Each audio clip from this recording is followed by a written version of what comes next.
মেয়েদের জীবনটা অনেক দুঃখের। মেয়েদের নিয়ে না কোনো স্বপ্ন রচনা করা যায় না, অন্তত মেয়ে সন্তানকে নিয়ে না।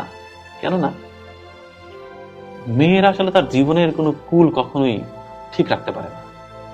বাবার সংসারে একরকম অ্যাটিচিউড করতে হয় তাকে, বিয়ে হওয়ার পরে স্বামী সংসারে গিয়ে আর এক রকম আচরণ করতে হয়, আবার বৃদ্ধ বয়সে গিয়ে ছেলের সংসারে গিয়ে আর এক রকমের রূপ ধরতে হয়। মানে বলে না নারী বহুরূপী, এই কথাটা না একটা পজিটিভ অর্থ আছে আমার কাছে। নারী যে বহুরূপী হবে না, নারীর না নিজস্বতা খুব কম হয়ে যায়। সমাজটা এরকম যে নারীকে বারবার মানে স্রোতের মধ্যে ঠেলে দেওয়া হয়। নারীকে অনেক কিছু সইতে হয় এই জীবনে, আমার মাকে যেমন সইতে হয়েছে। তো নারীর জীবনটা আসলে খুব বেশি যে স্মুথ এরকম বলা যাবে না। প্রতিটা নারীর জীবনেই খুব যন্ত্রণা, মানে এক একটা স্টেজে এক এক রকমের যন্ত্রণা। এই যন্ত্রণার কোনো সীমারেখা নেই। আমার তো মনে হয় প্রত্যেকটি নারী আসলে যন্ত্রণার মানে একেবারে বিশাল বড় একটা গোডাউন তৈরি করে রেখেছে হৃদয়ের ভিতরে। খুলে দিলে পৃথিবী প্লাবন হয়ে যাবে।